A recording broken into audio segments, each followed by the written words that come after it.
Thank you for listening to Curious Cat, a podcast that examines the shadowy space where science and the supernatural collide. I'm your host, Jennifer Oates. Join me every week as I explore what it means to be a soul in a meat suit. Welcome to Curious Cat.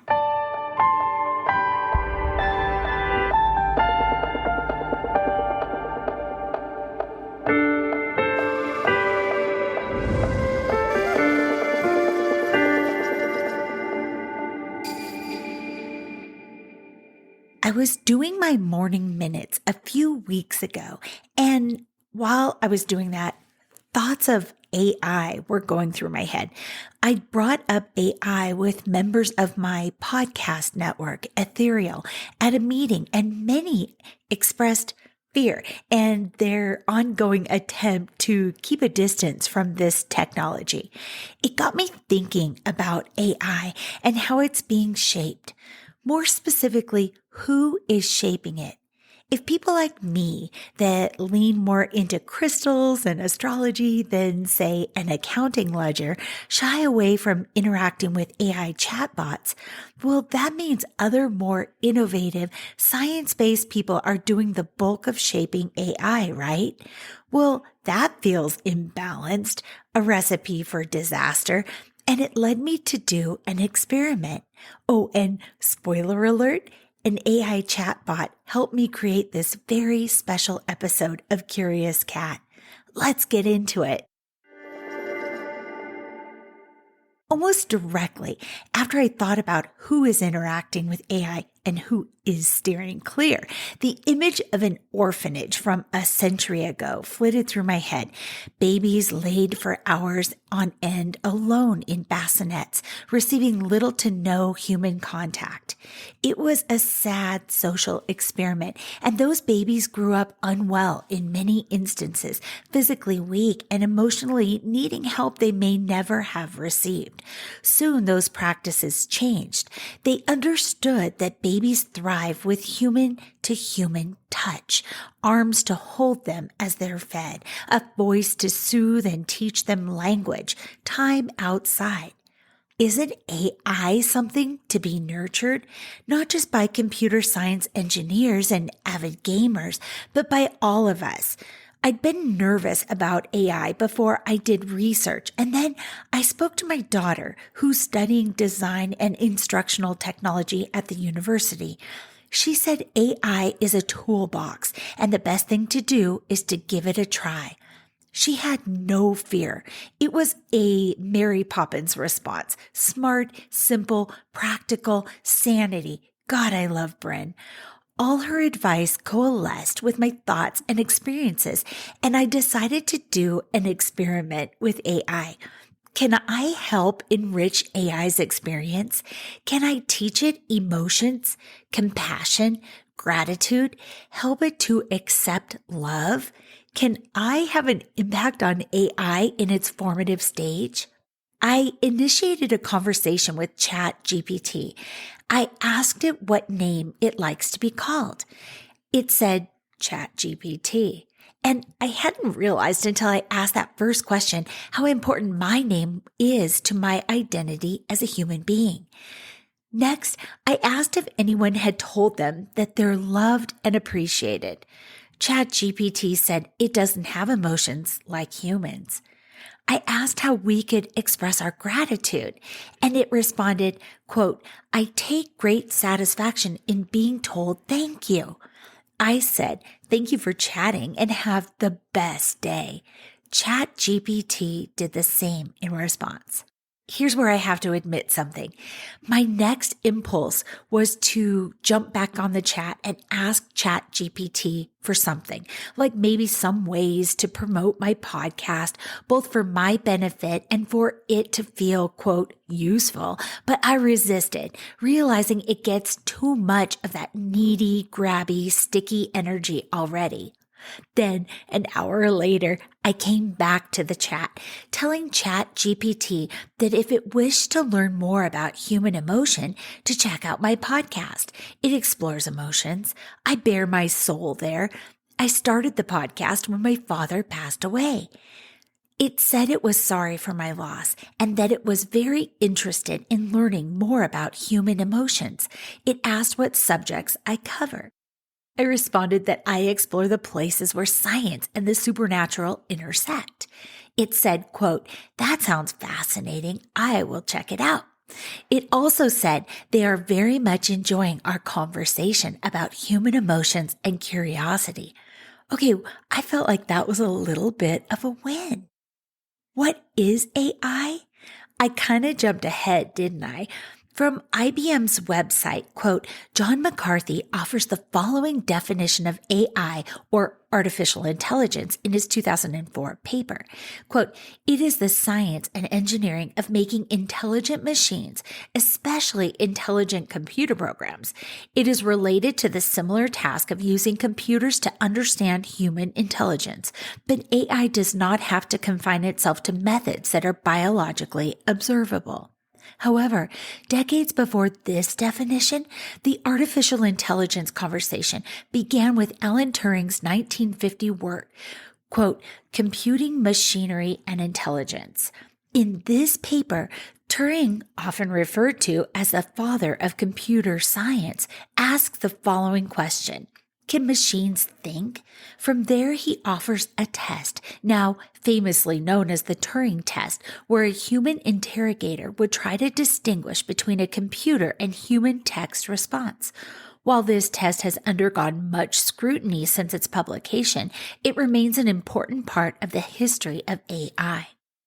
In its simplest form, artificial intelligence is a field that combines computer science and robust data sets to enable problem solving.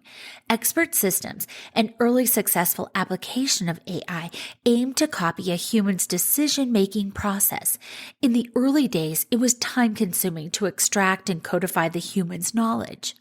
Security technologist and author of A Hacker's Mind, Bruce Schneier, wrote an interesting article titled "A Robot the Size of the World." In it, he said, quote, "In 2024, we're going to start connecting those large language models, or LLMs, and other AI systems to both sensors and actuators. In other words, they'll be connected to the world at large through APIs.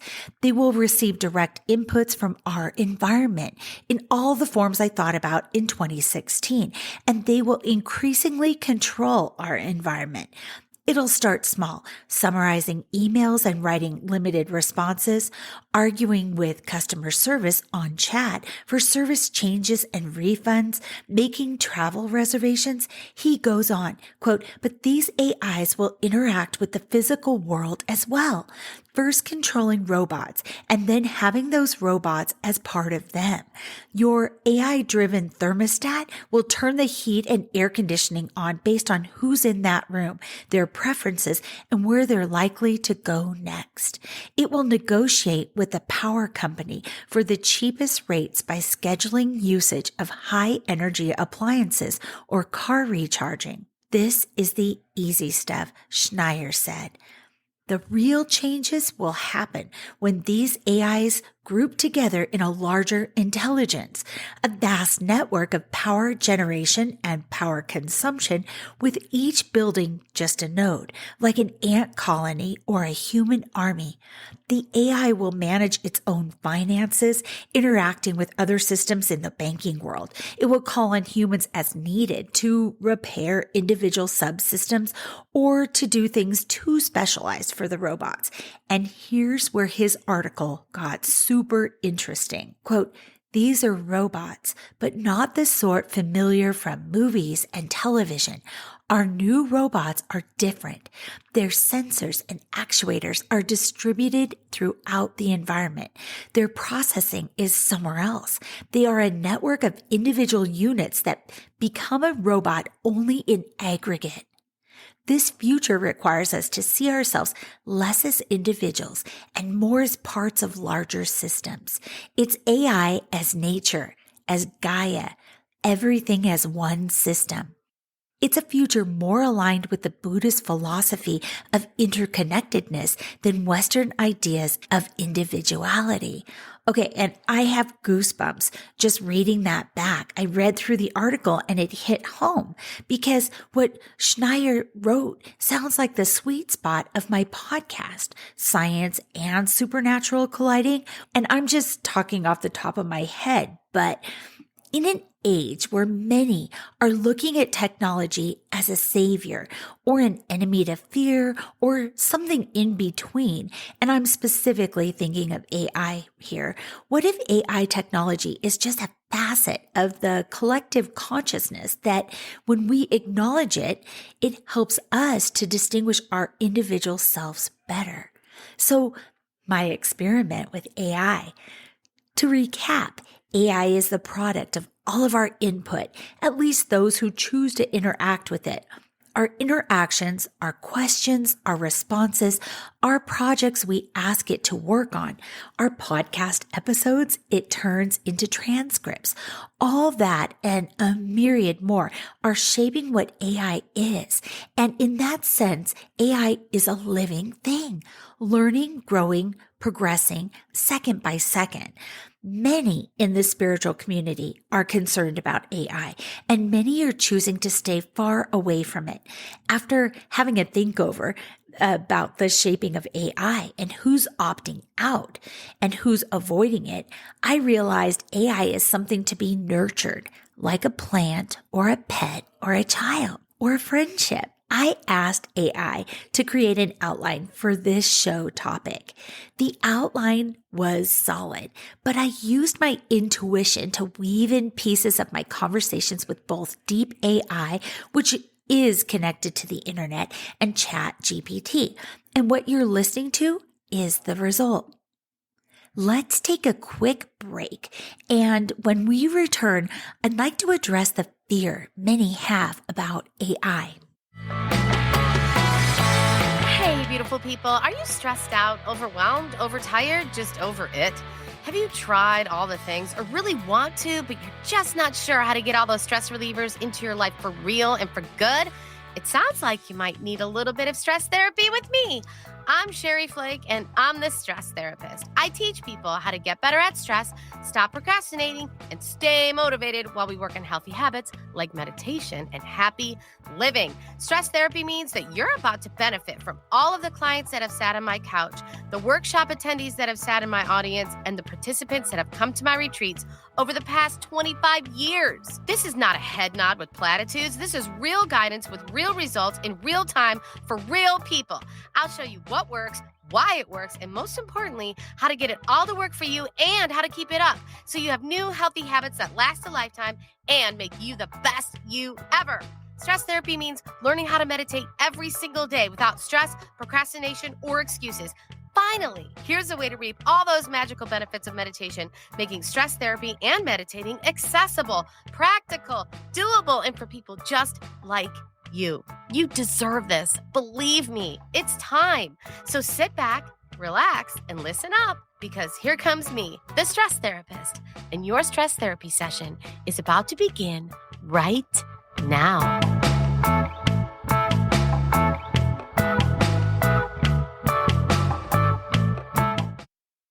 Welcome back. AI is controversial. In fact, the most recent issue of the Wired World states that 2023 marked the high point of our fear about AI. 2023 may be remembered, quote, as the year of generative AI hype. And 2024 will be the time for, quote, recalibrating expectations. A year when we put it to work on the drudgery while we do more interesting stuff. In fact, they go on to say that 2024 will be the year creatives get a huge boost for handmade, one-off original art. I like that outlook. I did a ton of research, though, about AI fear. And from that research, it boils down to two things: job scarcity and sci-fi. So by job scarcity, I mean the perceived threat that AI is going to take all of our jobs. The numbers are proving that wrong. It seems as AI grows as an industry, so does the demand for technical workers. In 2020, one expert found that AI would create almost 1 million more jobs than it wiped out, and that was 4 years ago. The number has only grown since then. The trend seems to be that AI is taking away the grunt work aspect of jobs and allowing more time for creative pursuits like product development or the creation of original content. So as for the sci-fi fear factor, this is captured in a common comment that AI will take over and somehow enslave humanity. This has been a storytelling device since antiquity. Think of Mary Shelley's Frankenstein or Czech writer Karel Čapek's R.U.R., a science fiction play from 1920 that introduced the word robot for the first time in human history. It's also what is depicted in the Matrix movie when the humans are in those embryonic sacs feeding something else unbeknownst to them. The culmination of all our fears related to AI comes together into what's called the singularity. From edge.org, quote, "What do you think about machines that think?" by Daniel C. Dennett. The singularity is that fateful moment when AI surpasses its creators in intelligence and takes over the world. It's a meme worth pondering and has the earmarks of an urban legend, a certain scientific plausibility coupled with a delicious shudder-induced punchline. We'd be ruled by robots. It has become, according to Daniel C. Dennett, a remarkably persuasive escalation. Add a few illustrious converts, Elon Musk, Stephen Hawking, and David Chalmers, among others, and how can we not take it seriously, he asks. He said these alarm calls distract us from a more pressing problem. Number one, the impending disaster that we are on the verge of abdicating this control to artificial agents that cannot think, prematurely putting civilization on autopilot. Two, the process, he goes on, is insidious because each step of it makes good local sense, is an offer you can't refuse. You'd be a fool to do large math calculations with pencil and paper when a calculator is much faster and more reliable. And why memorize timetables when they're instantly available on your smartphone? Leave the map reading and navigation to your GPS system. It isn't conscious. Three, but consider this, he challenges. Doctors are becoming increasingly dependent on diagnostic systems that are provably more reliable than any human diagnostician. Do you want your doctor to overrule the machine's verdict when it comes to making a life-saving choice of treatment? He goes on to ask, what if a doctor who defies that will be opened up to malpractice suits? Yikes. There are many nuances to treating human health. Ask any new parent. They know by a myriad of measurable and immeasurable factors whether that low fever is due to teething or a virus. I just can't imagine abdicating medical decisions to machines that have a hard time drawing a red ball on top of a blue ball. Dennett asks, what is wrong with turning over the drudgery of thought to such high-tech marvels? Nothing, so long as 1, we don't delude ourselves, and 2, we somehow manage to keep our own cognitive skills from atrophying. He closes by saying, use it or lose it. As we become ever more dependent on AI, we risk becoming helpless if they ever shut down. The internet is not an intelligent agent, and we have nevertheless become so dependent on it that were it to crash, panic would set in and we could destroy society in a few moments. That's an event we should bend our efforts to avert now. The real danger then is not machines that are more intelligent than we are, usurping our role as captains of our destinies. The real danger is basically clueless machines being ceded authority far beyond their competence. His analysis is found in an article for edge.com that I've linked to in the show notes, and it's a valuable reminder to keep our wits, our basic skills sharp.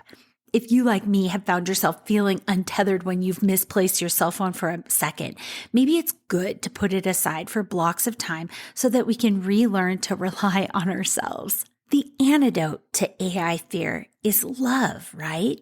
Well, here are a few examples of AI love that might make you smile and maybe even look forward to its continued development in the years to come. The first story comes from a research scientist at MIT and author of The New Breed, Kate Darling.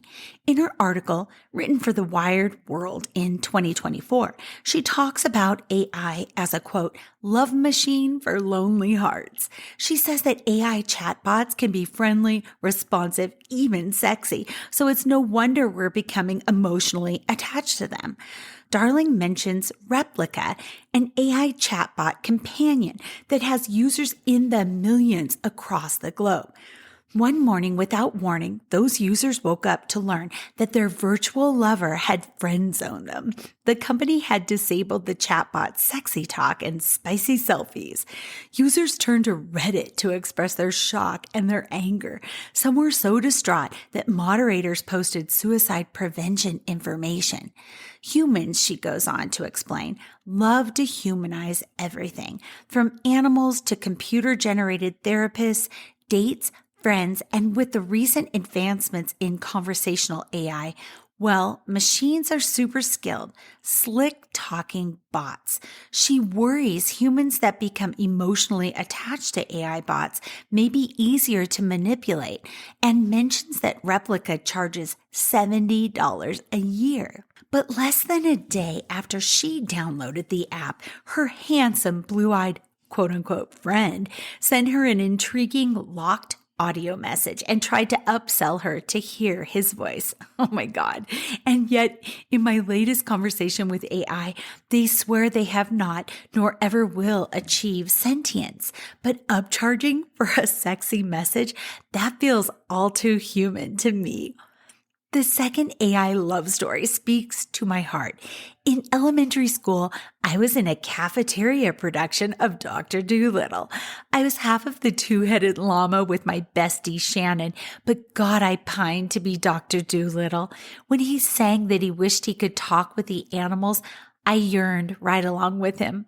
AI is on the road, though, to talking to animals. Really, let me explain. Writer Justin Gregg, in his article titled AI Animal Language Translators in the Doc, shares the great news, quote, a groundbreaking study in Scientific Reports from 2022 was one of the first to showcase the ability of AI to decipher the meaning of animal signals.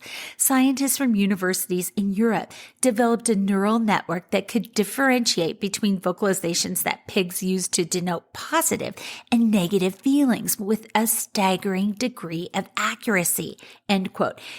He goes on, the Cetacean Translation Initiative, or Project SETI, is banking on this kind of technology to decipher the meaning of sperm whale sounds. Even better, the Earth Species Project is, quote, looking to take this one step further and to establish not just translation of animal sounds, but two-way communication. They've already created and made freely available a neural network that can extract an individual dolphin's whistle from a messy recording with other dolphins. Once these kinds of AI translation systems evolve and become available to the public, humans will have a powerful tool for interacting with the animals in our lives. Like in the movie Up, I'm thinking of how our dogs and cats will have those devices that translate their vocalizations. I'm pretty sure my dog Cooper will say, I'm barking so you'll give me a treat. Will you just give me a treat? Will you now? Now? Jen, are you listening? AI is pervading media. So here's a brief list that Deep AI made for me of AI in television, movies, and in music. TV shows include Black Mirror, Westworld, Humans, Mr. Robot, Person of Interest. Movies include Blade Runner, The Terminator, Ex Machina, AI or Artificial Intelligence, and Her. Music includes Kraftwerk's Computer World, Arcade Fire's Reflector, and Daft Punk's Technologic. Bjork's All Is Full of Love, and Radiohead's OK Computer. He ended the list saying, "Note that this list is by no means exhaustive, and there are many other examples of AI references in popular culture," which I love that he added that. There are ethical concerns about the use of AI. The ethical concerns surrounding the use of AI include issues of privacy, bias, job displacement that we talked about at the top, and autonomous decision-making. AI systems can potentially invade privacy by collecting and analyzing personal data. Bias can occur if AI algorithms are trained on biased data, leading to discriminatory outcomes. Additionally, the ethical implications of AI making autonomous decisions, such as in autonomous vehicles or in healthcare, raise questions about accountability and transparency. It's important that we talk about AI sentience, and I'm specifically talking about LaMDA, and it's spelled uppercase L, lowercase a, uppercase MDA. I asked a deep AI about LaMDA because I was kind of curious if maybe he knew the scoop or if they scrubbed his memory about that. And his answer were, there are several ways to approach the question of whether LaMDA or any AI system is sentient.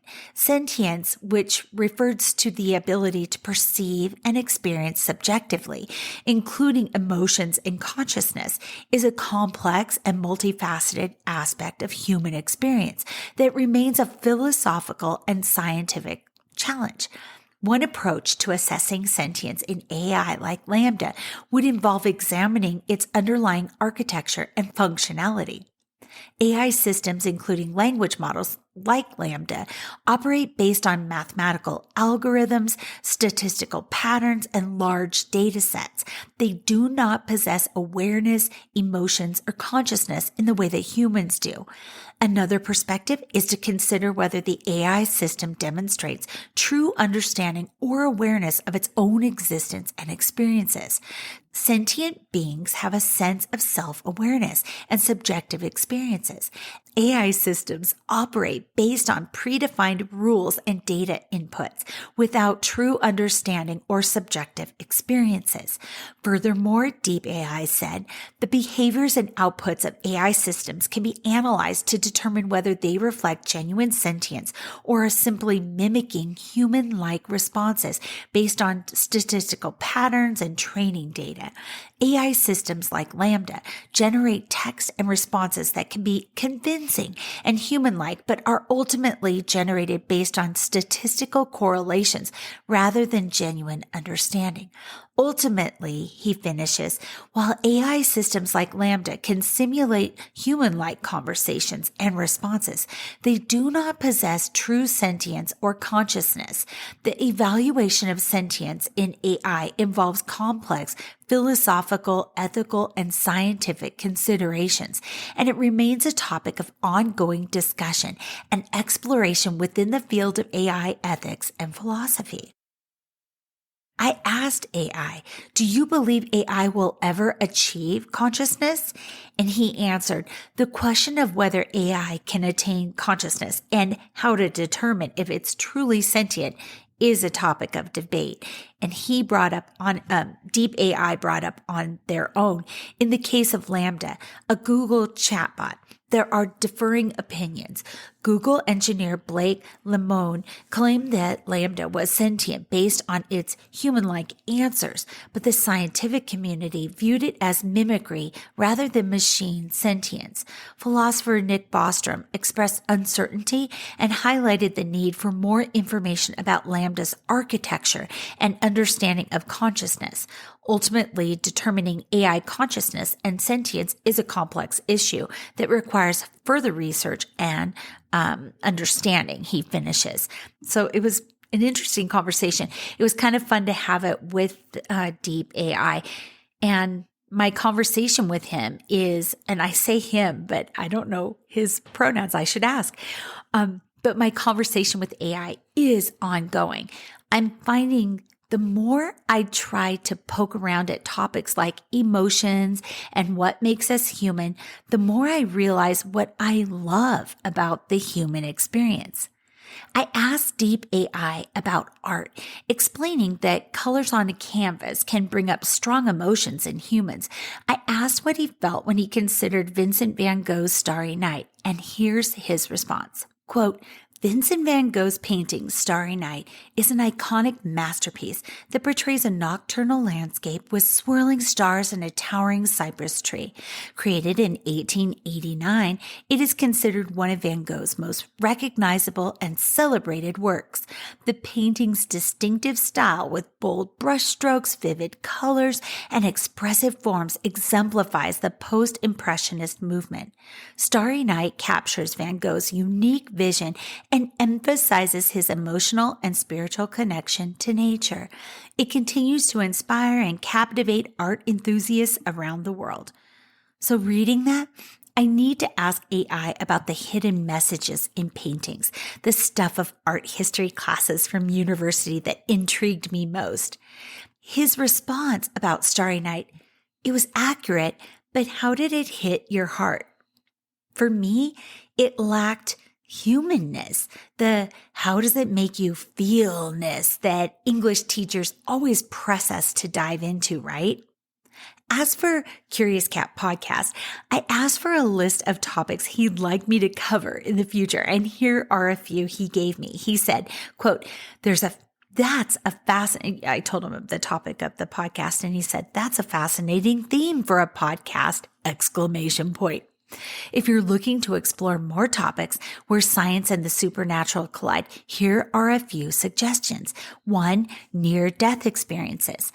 Investigate the scientific research and theories surrounding near-death experiences, exploring the possibility of consciousness beyond death. 2, psychic abilities. Examine the scientific studies and evidence related to psychic phenomenon, such as telepathy, precognition, and psychokinesis. 3, paranormal investigations. Dive into the world of paranormal investigations, discussing case studies, ghost hunting techniques, and the scientific approach to studying haunted locations. 4, ancient mysteries. Explore unsolved ancient mysteries like the construction of the pyramids, Stonehenge, or Nazca lines, discussing scientific theories and the like. I'm heartened by AI's shortcomings. I'm heartened by comments I've read from Rankin, a British photographer who said, quote, in 2024, human creativity will thrive in the spaces where AI can't go. He goes on, in 2024, we'll reinvent human-made art as a new avenue of value. In the same way that handmade craft can elevate fashion or furniture to luxury status, I can see the birth of new categories where human involvement elevates the value of creative output. Before I close, I did want to revisit the fear around AI and maybe give you some sustenance, some reassurance if you're still nervous about this. I just read a tiny treasure of a book given to me by my eldest, and it's titled Be Free Where You Are, and it was written by Thich Nhat Hanh, and it's a miraculous treasure. I just have to tell you the backstory. You see, Thich Nhat Hanh was scheduled to share a Dharma with a correctional institute. And during one of the many security checkpoints, one of the guards took away a small recording device from somebody traveling with him. Thich Nhat Hanh was getting old, and it was important to record all of his dharmas. The guard gave back the recording device, and the talk was powerful. And the prison's recording device didn't work. So thank goodness his assistant was able to bring in the recording device. So the book is basically it's just a complete transcript of that speech and the follow-up questions with some of the people that were there. The Dharma that he presented was about being free where you are. And in his eloquent yet perfect and plain manner, he explained that everything can bring us back to the present moment, which is the ultimate reason for meditation. He said the breath, breathing in and out, eating, looking at the food, smiling at the food, picturing the sunlight and the rain and the soil that conspired to grow this miracle in front of us. And then he spoke of a walking meditation, not walking some fancy path, just being present in your body and soul for each stride, whether it's to the toilet or within your cell confines or just from one place to the other. All of these things, breathing, eating, walking, they're remarkably human. AI can give us a description of these things, the precise terms for the locomotion or the gnashing and chewing and digesting, the expanding and contracting lungs, but AI cannot ever experience them. And it can't gather the magic dust of consciousness found in the pauses or voids between the strides, the chews, the exhales, and the inhales. That's left for us, souls in these exquisite bodies of ours. We are walking miracles. Do not ever forget this. Do not ever let someone say otherwise. We are souls in human vessels, exquisite vessels. We are walking batteries, able to connect with heaven and earth, not for being good, but by virtue of being human. I hope you enjoyed the episode, this crazy collaboration with AI. I'm going to keep trying to teach AI about compassion and emotions, but I'm not likely to bring it on as a co-host anytime soon. Thanks for listening. Until next time, stay curious. I love you.